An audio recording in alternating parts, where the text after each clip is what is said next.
So in the last session, that is, it was like yesterday evening.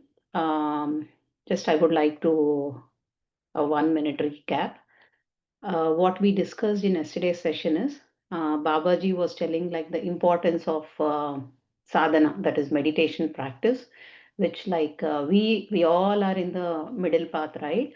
So so the meditation practice is the utmost very important and regular and consistent way. That is what he was mentioning. And also another important thing what he was telling, like the importance of cleaning the body and mind. So what thing he's telling is like we should never consume food more than half our appetite. So and also the body of a yogi should always be they we have to feel light. So that's why he's telling never have food like stomach full of food like feeling heavy and all, because that will have an impact on our sadhana and also on mind.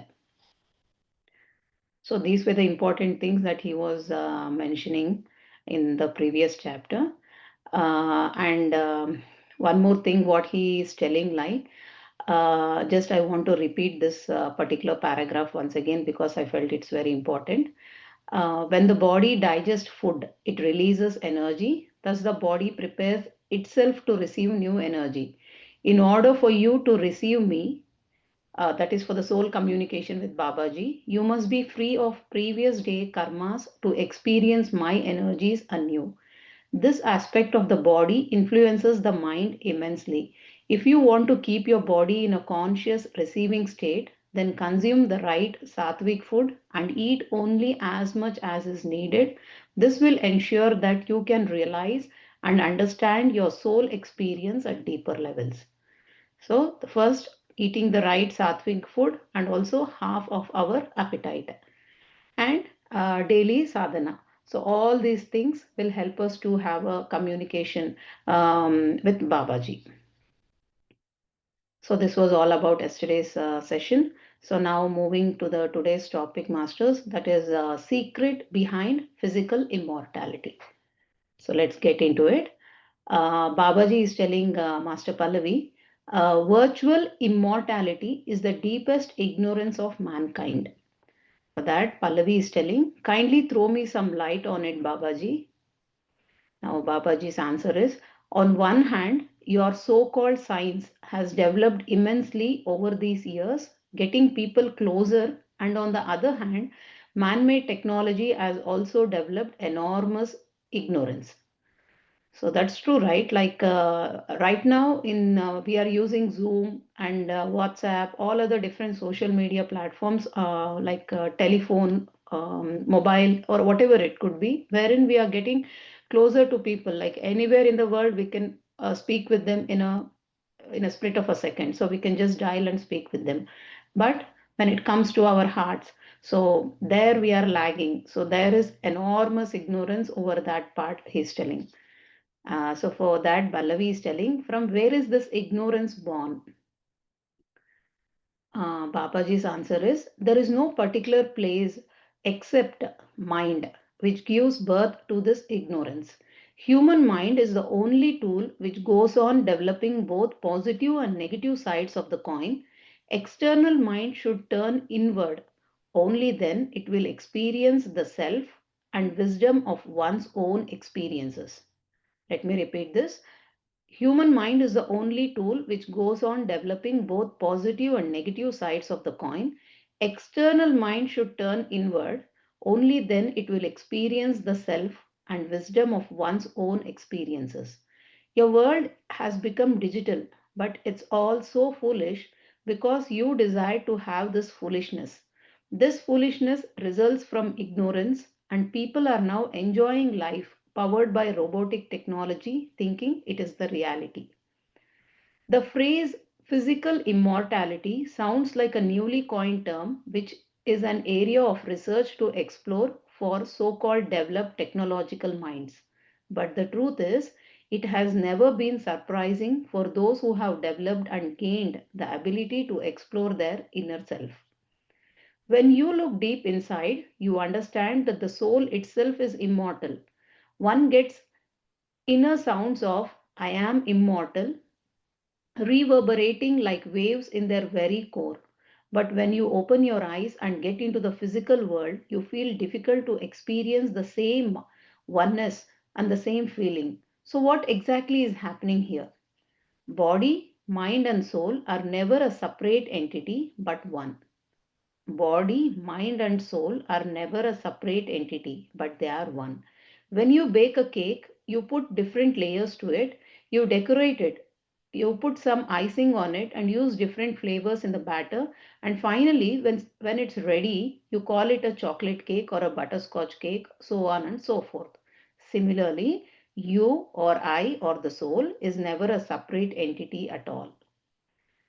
When one realizes this and lives in it completely, they can experience this higher truth of living in the same body as long as you want it.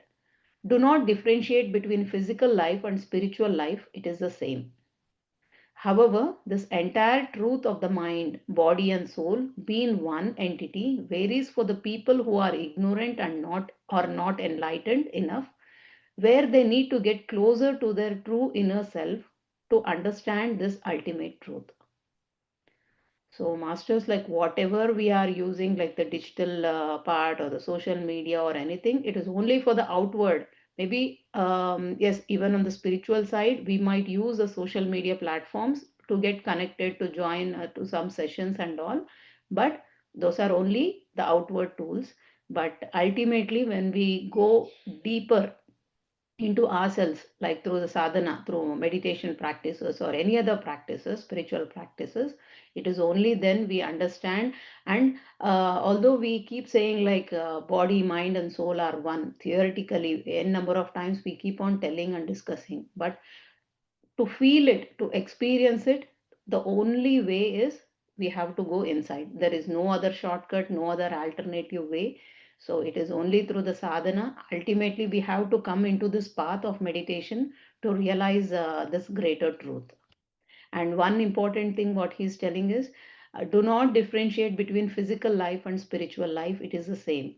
Like initially, when I came into this meditation path, even I was feeling like I used to, even my words were like that. I used to say, like, okay, my in my spiritual life, in my like other apart from spirituality, I used to always differentiate it because at that point I was always in a mode like both are like different. Like when I'm doing sadhana, it is spiritual part. Apart from the sadhana, again I'm coming back to the worldly things. So it was going on in that way. But slowly, what I realized is like I haven't put any extra efforts to make it same, but over a period of time when the sadhana increased on a regular basis, I don't feel any difference now. Like, okay, there is some materialistic physical life and then spiritual life. So it has started slowly getting blended into, I don't say like 100%, but it has started getting blended into each other, like whatever work we are doing, right? Thinking in point of spirituality, how it will be impacted or how it is helpful for me, what is that I need to change in my life. So the thoughts are going in that way. So all this has become very natural only when we start doing more meditation intensely and on a regular basis. So this is what I observed in my life. There is nothing like difference like materialistic physical life and spiritual life. It is like everything is same and how we are living, that's all. So this was all about the immortality. So he is telling, like Babaji is telling, there is for science and technology related minds, they might think like this is something new to explore, but no. But when we are like for the self-realized person, this is nothing great. Only thing we have to be in tune, the body, mind, and soul, when they are in one tune with each other, then this immortality is can be achieved. So that is the message for today, masters. And today Namaste, being the full, Shailaji. yeah, Nainaji, please. I have a doubt कि आपने कल जो पढ़ा था उसमें एक last point बोला wherein Babaji says so to realize my energies Hmm. you have to be something what is that See, like he's telling, like when we are like when we need to have that communication with him, soul communication. See, for example, when I'm in meditation or anyone is in meditation, and when we want some question to be answered, or some channeling has to happen, when we want some answer from Babaji, he's telling like one is dhyana, like meditation practice. Very much we need to be regularly, and also for that soul communication to happen very effortlessly and to get connected easily, even the food what we take, that is also very important. See, when we are having some oily food or some very heavy food that is difficult to digest, our entire energy is spent on digestion. So and also the mind is also has an impact on that. So for on the other side, when we are having sattvic food, the digestion is complete, the mind remains very calm, and when we sit for meditation, we easily get into a thoughtless state. So that is when the soul communication with Babaji or any other master, it could be, that happens.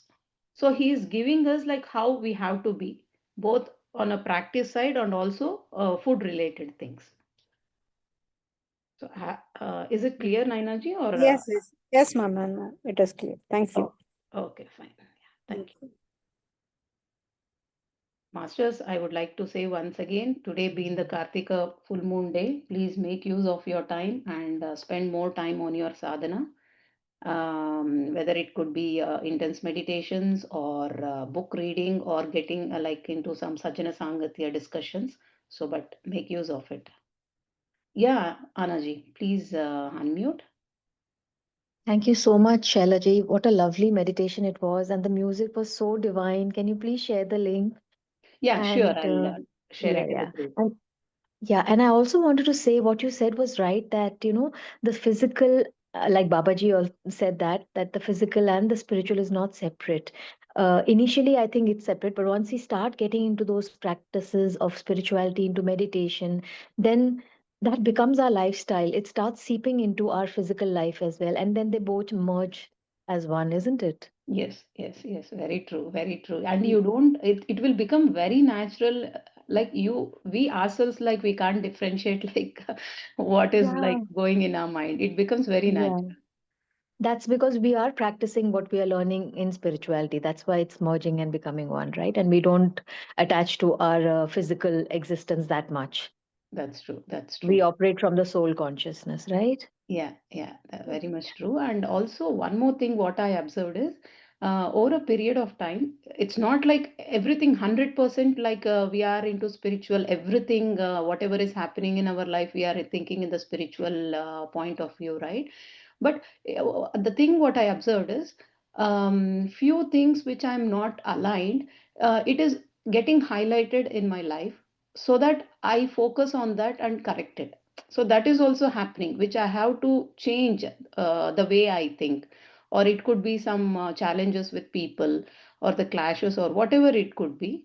um, Somehow it's happening like I have to put some spiritual knowledge over there, to come out of it, to realize that point when the logical mind is playing a lot of game in particular situations. Meditation or a knowledge whatever through books or sajjana sangatya, that knowledge is coming to my mind, or however like an intuition that's telling me, okay, from spiritual way how I have to think and change the way I think, and somehow like suppressing or deviating, or I can say suppressing the mind, because mind is something like even in this book, in the like Babaji was telling very clearly, mind is the one which will make us to go against our own soul. So it gives like n number of reasons which looks very valid, genuine, and logical. So if we keep going behind that, then we are lost. So instead of that, one thing what I realized is when we start working with our heart, yes, logically it could be correct. We might feel like, yeah, that is right, this is wrong, and all. But when we start working from the heart, all these things will just get away. So that is how it is slowly happening. It's not like all of a sudden everything is getting changed one by one.